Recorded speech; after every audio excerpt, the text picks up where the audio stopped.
Bollywood ನಟ ಸೈಫ್ ಅಲಿ ಖಾನ್ ಮೇಲೆ ನಡೆದ ದಾಳಿ ಪ್ರಕರಣ ದಿನದಿಂದ ದಿನಕ್ಕೆ ಅನುಮಾನಗಳನ್ನು ಹೆಚ್ಚಿಗೆ ಮಾಡ್ತಾ ಇದೆ.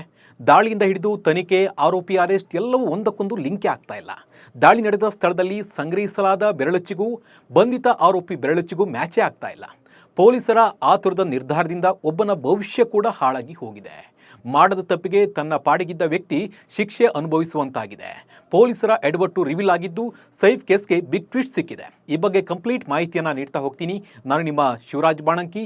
ನೀವು ಸುದ್ದಿ ಅನ್ನದ ಸಬ್ಸ್ಕ್ರೈಬರ್ ಆಗೋದನ್ನು ಮರಿಬೇಡಿ. ಹಾಗೆ ಈ ವಿಡಿಯೋವನ್ನು ಪೂರ್ಣವಾಗಿ ನೋಡಿ.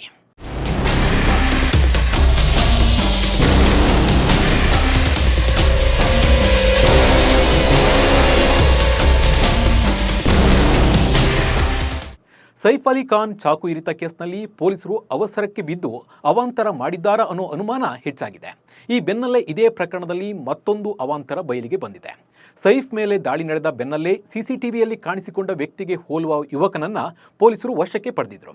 ಆದರೆ ಈ ಯುವಕನ ತಪ್ಪಾಗಿ ಪೊಲೀಸರು ವಶಕ್ಕೆ ಪಡೆದಿದ್ರು. ಇದರ ಪರಿಣಾಮ ಯುವಕ ಇದೀಗ ನರಕ ಯಾತನೆ ಅನುಭವಿಸುವಂತಾಗಿದೆ. ಈತ ಕೆಲಸ ಕಳೆದುಕೊಂಡಿದ್ದಾನೆ. ಫಿಕ್ಸ್ ಆಗಿದ್ದ ಮದುವೆ ಕೂಡ ಕ್ಯಾನ್ಸಲ್ ಆಗಿದೆ. ಸೈಫ್ ಅಲಿ ಖಾನ್ ಮೇಲೆ ನಡೆದ ದಾಳಿ ಪ್ರಕರಣದಲ್ಲಿ ಆತುರಕ್ಕೆ ಬಿದ್ದ ಪೊಲೀಸರು ಹಲವು ಎಡವಟ್ಟನ್ನು ಮಾಡಿದ್ದಾರೆ. ಅದಕ್ಕೆ ಸಾಕ್ಷಿ ಕೂಡ ಇದೆ. 31 ವರ್ಷದ ಆಕಾಶ್ ಕೈಲಾಸ್ ಕೊನೋಜಿಯಾ ಅನ್ನೋ ಯುವಕ ಮುಂಬೈನಲ್ಲಿ ಕೆಲಸ ಮಾಡ್ತಿದ್ದ. ಸೈಫ್ ಮೇಲಿನ ದಾಳಿಯಾದ ಬಳಿಕ ಮುಂಬೈ ಪೊಲೀಸರು ಸಿಸಿಟಿವಿ ದೃಶ್ಯವನ್ನು ಎಲ್ಲ ರೈಲು ನಿಲ್ದಾಣ, ವಿಮಾನ ನಿಲ್ದಾಣ ಸೇರಿದಂತೆ ಹಲವು ಪೊಲೀಸ್ ಠಾಣೆಗೆ ಕಳಿಸಿದ್ರು. ತನ್ನ ಪಾಡಿಗೆ ತಾನು ಕೆಲಸ ಮಾಡ್ತಾ ಇದ್ದ ಛತ್ತೀಸ್ಗಢ ಮೂಲದ ಆಕಾಶ್ ಕೈಲಾಸ್ ತನ್ನ ಅಜ್ಜಿಯ ಆರೋಗ್ಯ ಹದಗೆಟ್ಟಿದ ಕಾರಣ ಮುಂಬೈನಿಂದ ಛತ್ತೀಸ್ಗಢದ ನೆಹಲಾದಲ್ಲಿರುವ ಮನೆಗೆ ತೆರಳ್ತಾ ಇದ್ರು. ಆದರೆ ಕೈಲಾಶ್ ಸಿಸಿಟಿವಿಯಲ್ಲಿ ಕಾಣಿಸಿಕೊಂಡ ಆರೋಪಿಗೆ ಹೋಲಿಕೆ ಇದ್ದಾನೆ ಅನ್ನೋ ಕಾರಣಕ್ಕೆ ರೈಲ್ವೆ ಪೊಲೀಸರು ರೈಲ್ವೆ ನಿಲ್ದಾಣದಲ್ಲಿ ವಶಕ್ಕೆ ಪಡೆದಿದ್ರು. ಜನವರಿ 18ರಂದು ಈ ಕೈಲಾಶ್ನನ್ನ ವಶಕ್ಕೆ ಪಡೆದು ಬಂಧಿಸಿದ್ರು. ನಂತರ ಕನೋಜಿಯನ್ನ ಮುಂಬೈ ಪೊಲೀಸರಿಗೆ ಹಸ್ತಾಂತರಿಸಿದ್ರು. ಸೈಫ್ ಅಲಿ ಖಾನ್ ಮೇಲೆ ದಾಳಿ ನಡೆದ 2 ದಿನಕ್ಕೆ ಆಕಾಶ್ ಕೈಲಾಶ್ನನ್ನ ಪೊಲೀಸರು ವಶಕ್ಕೆ ಪಡೆದಿದ್ರು. ದುರಂತ ಅಂದರೆ ಅನುಮಾನದ ಮೇಲೆ ಈ ವ್ಯಕ್ತಿಯನ್ನು ವಶಕ್ಕೆ ಪಡೆದಿದ್ರು ಏನು ಪೊಲೀಸರು, ಅವನ ಮಾಹಿತಿಗಳನ್ನು, ಫೋಟೋಗಳನ್ನು ಎಲ್ಲೂ ಹೊರಬರದಂತೆ ನೋಡಿಕೊಳ್ಬೇಕಿತ್ತು. ಅವನು ಅನುಮಾನಾಸ್ಪದ ವ್ಯಕ್ತಿ ಆಗಿದ್ದರಿಂದ ಅವನ ಮೇಲೆ ಅವನ ಫೋಟೋ ಎಲ್ಲ ಹರಿಬಿಟ್ಬಿಟ್ರು. ಆದರೆ ಈ ಫೋಟೋಗಳು ಸೋಷಿಯಲ್ ಮೀಡಿಯಾದಲ್ಲಿ ವೈರಲ್ ಆಗ್ತಾ ಇದ್ದಂತೆ ಇವನಿಗೆ ಸಾಕಷ್ಟು ಇದರಿಂದ ತೊಂದರೆ ಆಯಿತು. ಇತ್ತ ಮುಂಬೈ ಪೊಲೀಸರು ವಿಚಾರಣೆ ವೇಳೆ ತಪ್ಪಾಗಿ ಈತನ ವಶಕ್ಕೆ ಪಡೆಯಲಾಗಿದೆ ಅನ್ನೋದು ಅವರಿಗೆ ಗೊತ್ತಾಯಿತು. ಇವನ ಆರೋಪಿ ಅಲ್ಲ ಅಂತ ಗೊತ್ತಾಯಿತು. ಹೀಗಾಗಿ ಕೈಲಾಶ್ನನ್ನು ಬಿಡುಗಡೆ ಮಾಡಲಾಯಿತು. ಆದರೆ ಅಷ್ಟರಲ್ಲಿ ಈತನ ಬದುಕು ತಾಳ ತಪ್ಪಿ ಹೋಗಿತ್ತು. ಕಾರಣ ಈತನ ಫೋಟೋಗಳು, ವಿಡಿಯೋಗಳು ಎಲ್ಲ ಕಡೆ ಸೋಷಿಯಲ್ ಮೀಡಿಯಾದ ಎಲ್ಲ ಕಡೆ ಹರಿದಾಡಿದ್ವು. ಸೈಫ್ ಅಲಿ ಖಾನ್ ಮೇಲೆ ದಾಳಿ ಮಾಡಿದ ಆರೋಪಿ ಅಂತೂ ಎಲ್ಲ ಕಡೆ ಸುದ್ದಿ ಹರಿದಾಡಿತ್ತು. ಅಜ್ಜಿಯ ಆರೋಗ್ಯ ವಿಚಾರಿಸಿ ಕೆಲವೇ ತಿಂಗಳುಗಳಲ್ಲಿ ಮದುವೆ ಆಗಲಿರುವ ತನ್ನ ಹುಡುಗಿಯನ್ನ ಭೇಟಿಯಾಗಲು ಹೋದ ಕೈಲಾಶ್ ಪೊಲೀಸರೇ ವಶಕ್ಕೆ ಆಗಿದ್ದ. ಅಷ್ಟರಲ್ಲಿ ಈತನ ಮುಂಬೈನಲ್ಲಿದ್ದ ಕೆಲಸ ಕೂಡ ಹೋಯಿತು. ಆರೋಪಿಗೆ ತಮ್ಮ ಕಂಪನಿಯಲ್ಲಿ ಕೆಲಸವಿಲ್ಲ ಎಂದು ಖಾಸಗಿ ಕಂಪನಿ ಈ ಕೈಲಾಶ್ಗೆ ಹೇಳಿ ಅಮಾನತನ್ನು ಮಾಡಿತ್ತು. ಇತ್ತ ಫಿಕ್ಸ್ ಆಗಿದ್ದ ಮದುವೆ ಕೂಡ ಕ್ಯಾನ್ಸಲ್ ಆಗಿದೆ. ಈ ಘಟನೆ ಬಳಿಕ ಹುಡುಗಿ ಕುಟುಂಬಸ್ಥರು ಮದುವೆ ಕ್ಯಾನ್ಸಲ್ ಮಾಡಿದ್ದಾರೆ. ಈತ ಭೇಟಿಯಾಗಿ ಪರಿಸ್ಥಿತಿ ವಿವರಿಸಲು ಪ್ರಯತ್ನಿಸಿದ್ದಾನೆ. ಆದರೆ ಹುಡುಗಿ ಕುಟುಂಬಸ್ಥರು ಭೇಟಿಗೆ ಕೂಡ ಅವಕಾಶ ನೀಡಿಲ್ಲ. ಹೀಗಾಗಿ ಮುಂಬೈ ಪೊಲೀಸರು ನನ್ನ ಜೀವನ ಹಾಳು ಮಾಡಿದ್ದಾರೆ ಎಂದು ಆತ ಕೈಲಾಶ್ ಅಳಲನ್ನು ತೋಡಿಕೊಂಡಿದ್ದಾನೆ. ಬಾಂಗ್ಲಾ ಪ್ರಜೆ ಫಿಂಗರ್ ಪ್ರಿಂಟ್ ಕೂಡ ಮ್ಯಾಚ್ ಆಗ್ತಿಲ್ಲ. ಈ ಕೈಲಾಶದ ಒಂದು ಕಡೆ ಸ್ಟೋರಿ ಆದರೆ, ಈ ಕನೋಜಿ ಆರೋಪಿಯಲ್ಲಂತ ಗೊತ್ತಾಗ್ತಾ ಇದ್ದಂತೆ ಬಾಂಗ್ಲಾದೇಶಿ ಪ್ರಜೆ ಶರೀಫುಲ್ ಇಸ್ಲಾಂ ಶೆಹಜಾದ್ ಎಂಬಾತನನ್ನು ಬಂಧಿಸಲಾಗಿತ್ತು. ಆದ್ರೀಗ ಸೈಫ್ ಅಲಿ ಖಾನ್ ಮನೆಯಲ್ಲಿ ಸಂಗ್ರಹಿಸಲಾಗಿದ್ದ ಫಿಂಗರ್ ಪ್ರಿಂಟ್ ಪೈಕಿ ಒಂದು ಕೂಡ ಈತನಿಗೆ ಮ್ಯಾಚ್ ಆಗ್ತಾ ಇಲ್ಲ. ಮುಂಬೈನ ಸಿಐಡಿ ಇಂಥದ್ದೊಂದು ವರದಿಯನ್ನು ಒಪ್ಪಿಸಿದೆ. ಇದರಿಂದ ಮುಂಬೈ ಪೊಲೀಸರಿಗೆ ಹಿನ್ನಡೆಯಾಗಿದೆ. ಈ ಮೂಲಕ ಮುಂಬೈ ಪೊಲೀಸರು ನಿರಪರಾಧಿಗಳನ್ನು ಬಂಧಿಸಿದ್ದಾರಾ ಎಂಬ ಪ್ರಶ್ನೆಗಳು ಕೂಡ ಕಾಡತೊಡಗಿವೆ. ಮಿಡ್ ಡೇ ಮಾಡಿದ ವರದಿಯಲ್ಲಿ ಸೈಫ್ ಮನೆಯಲ್ಲಿ ಆರೋಪಿ ಶರೀಫುಲ್ಲಾ ಫಿಂಗರ್ ಪ್ರಿಂಟ್ ಸಿಕ್ಕಿಲ್ಲ ಎಂದು ಹೇಳಲಾಗಿದೆ. ಅಸಲಿಗೆ ಸೈಫ್ ಅಲಿ ಖಾನ್ ಇರಿತ ಪ್ರಕರಣದ ತನಿಖೆ ಎತ್ತ ಕಡೆ ಸಾಗ್ತಾ ಇದೆ. ಸೈಫ್ ಅಲಿ ಖಾನ್ ಚಾಕು ಇರಿತ ಪ್ರಕರಣದ ಬಳಿಕ ಮುಂಬೈ ಪೊಲೀಸರು ಕೃತ್ಯ ಎಸಗಿದವರನ್ನು ಹುಡುಕೋದು ಬಿಟ್ಟು ಬೇರೆಯವರನ್ನ ಹುಡುಕೊಂಡು ಅಮಾಯಕರಿಗೆ ಹಿಂಸೆ ಕೊಡ್ತಾ ಇದ್ದಾರೆ ಅನ್ನೋ ಅನುಮಾನ ಕೂಡ ಕಾಡ್ತಾ ಇದೆ. ಸಿಸಿಟಿವಿ ಫುಟೇಜ್ಗಳನ್ನು ಆಧರಿಸಿ ಹುಡುಕಾಟ ಶುರು ಮಾಡಿದ್ದಾರೆ. ಸುಮಾರು 40 ತಂಡಗಳು ದುಷ್ಕರ್ಮಿಗಳನ್ನು ಬಂಧಿಸುವುದಕ್ಕೆ ಮುಂದಾಗಿದ್ರು. ಬಳಿಕ ಶರೀಫುಲ್ಲಾ ಇಸ್ಲಾಂ ಅನ್ನು ಬಂಧಿಸಲಾಗಿತ್ತು. ಆದ್ರೀಗ ಫಿಂಗರ್ ಪ್ರಿಂಟ್ ಆರೋಪಿಗೂ ಮತ್ತು ಈ ವ್ಯಕ್ತಿಗೂ ಮ್ಯಾಚ್ ಆಗ್ತಾ ಇಲ್ಲ. ಒಟ್ಟು 19 ಫಿಂಗರ್ ಪ್ರಿಂಟ್ ಸ್ಯಾಂಪಲ್ಗಳನ್ನು ಸೈಫ್ ಅಲಿ ಖಾನ್ ಮನೆಯಿಂದ ಸಂಗ್ರಹಿಸಲಾಗಿತ್ತು. ಇವುಗಳಲ್ಲಿ ಒಂದೇ ಒಂದು ಫಿಂಗರ್ ಪ್ರಿಂಟ್ ಕೂಡ ಮ್ಯಾಚ್ ಆಗ್ತಾ ಇಲ್ಲ. ಈ ಬೆಳವಣಿಗೆ ಈಗ ಮುಂಬೈ ಪೊಲೀಸರ ಮೇಲೆ ಒತ್ತಡ ಹೆಚ್ಚಾಗುವಂತೆ ಮಾಡಿದೆ. ಈ ವಿಷಯ ಹೊರ ಬೀಳ್ತಾ ಇದ್ದಂತೆ ಸೋಷಿಯಲ್ ಮೀಡಿಯಾದಲ್ಲಿ ಮುಂಬೈ ಪೊಲೀಸರ ಬಗ್ಗೆ ಅನುಮಾನಗಳು ವ್ಯಕ್ತವಾಗ್ತಾ ಇದೆ. ಈಗಾಗಲೇ ಬಂಧಿಸಿರುವ ಆರೋಪಿ ಶರೀಫುಲ್ಲಾ ಅವರ ಫಿಂಗರ್ ಪ್ರಿಂಟ್ಗಳನ್ನು ಸಿಐಡಿ ಫಿಂಗರ್ ಪ್ರಿಂಟ್ಸ್ ಬ್ಯೂರೋದ ಪರೀಕ್ಷಾ ವಿಭಾಗಕ್ಕೆ ಕಳಿಸಲಾಗಿತ್ತು.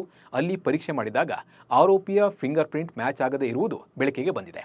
ಈ ವರದಿಯನ್ನು ಸಿಐಡಿ ಅಧೀಕ್ಷಕರಿಗೆ ರವಾನೆ ಮಾಡಲಾಗಿದೆ ಎಂದು ಮಿಡ್ ಡೇ ವರದಿ ಮಾಡಿದೆ. ದುಷ್ಕರ್ಮಿ ಸೈಫ್ ಅಲಿ ಖಾನ್ ಮನೆಯಿಂದ ಹೊರ ಹೋಗುತ್ತಿರುವ ದೃಶ್ಯ ಸಿಸಿಟಿವಿಯಲ್ಲಿ ಸೆರೆಯಾಗಿದ್ರೂ ಮುಖ ಸ್ಪಷ್ಟವಾಗಿ ಕಾಣಿಸ್ತಾ ಇರಲಿಲ್ಲ. ಹೀಗಾಗಿ ಮುಂಬೈ ಪೊಲೀಸರು ಹಂಚಿದ್ದ ಫೋಟೋಗಳಲ್ಲಿ ಕ್ಲಾರಿಟಿ ಇರಲಿಲ್ಲ. ಹೀಗಾಗಿ ರೈಲ್ವೆ ಪೊಲೀಸರು ಕೂಡ ಗೊಂದಲಕ್ಕೆ ಒಳಗಾಗಿ ಬೇರೆ ಯಾರನ್ನೋ ಅರೆಸ್ಟ್ ಮಾಡಿರಬಹುದು ಅಂತ ಹೇಳಿ ಊಹಿಸಲಾಗಿದೆ. ಸದ್ಯ ಆರೋಪಿ ಫಿಂಗರ್ ಪ್ರಿಂಟ್ ಮ್ಯಾಚ್ ಆಗದೇ ಇರುವುದು ಮುಂಬೈ ಪೊಲೀಸರಿಗೆ ದೊಡ್ಡ ತಲೆನೋವಾಗಿ ಪರಿಣಮಿಸಿದೆ. ಸೈಫ್ ಮೇಲೆ ಹೆಚ್ಚಾಯಿತು ಅನುಮಾನ. ಅಟ್ಯಾಕ್ ಆಗಿದ್ದರಿಂದ ಸೈಫ್ ಅಲಿ ಖಾನ್ ಬೆನ್ನು ಮೂಳೆಯ ಮೇಲೆ ತೀವ್ರ ಗಾಯ ಮತ್ತು ಕುತ್ತಿಗೆಯ ಮೇಲೆ ಗಾಯಗಳಾಗಿತ್ತು. ಹಲ್ಲೆಯಾದ ಕೂಡಲೇ ಅವರನ್ನು ಬಾಂದ್ರಾದಿಂದ ಲೀಲಾವತಿ ಆಸ್ಪತ್ರೆಗೆ ಸೇರಿಸಲಾಗಿತ್ತು. ವೈದ್ಯರು ಶಸ್ತ್ರಚಿಕಿತ್ಸೆಯನ್ನು ನಡೆಸಿ ಅವರ ಬೆನ್ನುಮೂಳೆಯಲ್ಲಿ ಮುರಿದ ಚಾಕುವಿನ ಭಾಗವನ್ನು ಹೊರತೆಗೆದರು. ಪ್ರಸ್ತುತ ಅವರು ಆರೋಗ್ಯವಾಗಿದ್ದರೆ ಉತ್ತಮವಾಗಿ ಇದ್ದಾರೆ ಅಂತ ಹೇಳಿ ವೈದ್ಯರು ತಿಳಿಸಿದ್ದಾರೆ. ಆದರೆ ಸುಮಾರು 1 ವಾರದಲ್ಲಿ ಸೈಫ್ ಅಲಿ ಖಾನ್ ಚಿಕಿತ್ಸಾ ವೆಚ್ಚ 36 ಲಕ್ಷ ಅಂತ ವರದಿಯಾಗಿದೆ. ಸೈಫ್ ಅಲಿ ಖಾನ್ 35.95 ಲಕ್ಷ ಆರೋಗ್ಯ ವಿಮಾ ಕ್ಲೈಮ್ ಮಾಡಿದ್ದಾರೆ ಎಂದು ಪ್ರಮುಖ ಆರೋಗ್ಯ ವಿಮಾ ಕಂಪನಿಯಾದ ನಿವಾ ಬೂಪಾ ತಿಳಿಸಿದೆ. ಕ್ಲೈಮ್ ಮಾಡಿದ್ರಲ್ಲಿ 25 ಲಕ್ಷವನ್ನು ಅನುಮೋದಿಸಲಾಗಿದೆ ಎಂದು ತಿಳಿಸಿದೆ. ಸಂಪೂರ್ಣ ಚಿಕಿತ್ಸೆಯ ನಂತರ ಅಂತಿಮ ಬಿಲ್ಗಳನ್ನು ಸಲ್ಲಿಸಿದ ನಂತರ ಉಳಿದ ಮೊತ್ತವನ್ನು ಪಾವತಿಸಲಾಗುವುದು ಎಂದು ನಿವಾ ಬೂಪಾ ಹೇಳಿದೆ. ಸೈಫ್ ಆರೋಗ್ಯ ವಿಮಾ ವಿವರಗಳನ್ನು ಸಾಮಾಜಿಕ ಜಾಲತಾಣದಲ್ಲಿ ಹಂಚಿಕೊಂಡಿವೆ. ಚಿಕಿತ್ಸಾ ವೆಚ್ಚ, ಅವರ ಬಿಡುಗಡೆ ದಿನಾಂಕಗಳ ವಿವರವನ್ನು ಬಹಿರಂಗಪಡಿಸಿದೆ. ಈ ವಿಷಯದ ಬಗ್ಗೆ ಮುಂಬೈನ ವೈದ್ಯಕೀಯ ತಜ್ಞರ ಸಂಸ್ಥೆ association of medical consultants Saif ವಿಮಾ ಕ್ಲೇಮ್ಗಳನ್ನು ಪ್ರಶ್ನಿಸಿದೆ.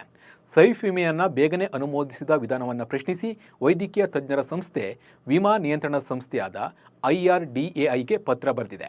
ಸೈಫ್ ಅಲಿ ಖಾನ್ ಅವರಿಗೆ ತಮ್ಮ ವಿಮಾ ಪಾಲಿಸಿಡಿಯಲ್ಲಿ ನಗದುರಹಿತ ಚಿಕಿತ್ಸೆಗಾಗಿ 25 ಲಕ್ಷ ಮಂಜೂರು ಮಾಡಲಾಗಿದೆ ಎಂಬ ಇತ್ತೀಚಿನ ವರದಿಗಳ ಬಗ್ಗೆ ನಮ್ಮ ಕಳವಳ ಮತ್ತು ಅಸಮಾಧಾನವನ್ನು ವ್ಯಕ್ತಪಡಿಸಲು ಪತ್ರ ಬರೀತಾ ಇದ್ದೇವೆ. ಸಾಮಾನ್ಯ ಪಾಲಿಸಿದಾರನೊಂದಿಗೆ ಹೋಲಿಸಿದರೆ ಸೈಫ್ ಅಲಿ ಖಾನ್ಗೆ ಹೆಚ್ಚಿನ ಆದ್ಯತೆ ನೀಡದಂತೆ ಕಾಣ್ತಾ ಇದೆ ಅಂತ ಹೇಳಿದೆ. ಇದು ಸೆಲೆಬ್ರಿಟಿಗಳು, ಗಣ್ಯ ವ್ಯಕ್ತಿಗಳು, ಕಾರ್ಪೊರೇಟ್ ಪಾಲಿಸಿ ಹೊಂದಿದವರಿಗೆ ಅನುಕೂಲಕರ ನಿಯಮಗಳು, ಹೆಚ್ಚಿನ ನಗದುರಹಿತ ಚಿಕಿತ್ಸಾ ಮಿತಿಗಳನ್ನು ಪಡೆಯುತ್ತಿದ್ದಾರೆ. ಆದರೆ ಸಾಮಾನ್ಯ ನಾಗರಿಕರು ಸಾಕಷ್ಟು ಕವರೇಜ್, ಕಡಿಮೆ ಮರುಪಾವತಿ ದರಗಳಿಂದ ತೊಂದರೆ ಅನುಭವಿಸುತ್ತಿದ್ದಾರೆ ಎಂದು ವೈದ್ಯರ ಸಂಸ್ಥೆ ಹೇಳಿದೆ. ಸೈಫ್ ಅಲಿ ಖಾನ್ ಆರೋಗ್ಯ ವಿಮೆ ಸಾಮಾನ್ಯರು ಮತ್ತು ಗಣ್ಯರ ನಡುವಿನ ಅನ್ಯಾಯದ ಅಸಮಾನತೆಯನ್ನು ಸ್ಪಷ್ಟಿಸುತ್ತದೆ ಎಂದು ಮೆಡಿಕಲ್ ಕನ್ಸಲ್ಟೆಂಟ್ಸ್ ಅಸೋಸಿಯೇಷನ್ ಹೇಳಿದೆ. ಸಾಮಾಜಿಕ ಸ್ಥಾನಮಾನವನ್ನು ಲೆಕ್ಕಿಸದೆ ವಿಮೆ ಎಲ್ಲರಿಗೂ ರಕ್ಷಣೆಯಾಗಿರಬೇಕು ಎಂದು ಬಯಸುತ್ತೇವೆ ಅಂತ ತಿಳಿಸಿದೆ. ಈ ವಿಷಯವನ್ನು ತನಿಖೆ ಮಾಡಬೇಕು ಮತ್ತು ಸಾಮಾಜಿಕ ಸ್ಥಾನಮಾನವನ್ನು ಲೆಕ್ಕಿಸದೆ ಎಲ್ಲ ಪಾಲಿಸಿದಾರರನ್ನು ಸಾಮಾನ್ಯವಾಗಿ ಪರಿಗಣಿಸಬೇಕು ಎಂದು ಸಂಸ್ಥೆ IRDAIಯನ್ನು ಒತ್ತಾಯಿಸಿದೆ. ಒಟ್ಟಿನಲ್ಲಿ ಸೈಫ್ ಅಲಿ ಖಾನ್ ಕೇಸ್ನಲ್ಲಿ ಸಾಕಷ್ಟು ಗೊಂದಲಗಳಿದ್ದು ಪೊಲೀಸರು ಆದಷ್ಟು ಬೇಗ ಈ ಸಮಸ್ಯೆಗಳಿಗೆ ಪರಿಹಾರವನ್ನು ನೀಡಬೇಕಾಗಿದೆ. ಈ ಬಗ್ಗೆ ನಿಮ್ಮ ಅನಿಸಿಕೆ ಮತ್ತು ಅಭಿಪ್ರಾಯವನ್ನು ನಮಗೆ ಕಮೆಂಟ್ ಮೂಲಕ ತಿಳಿಸಿ. ನಮಸ್ಕಾರ.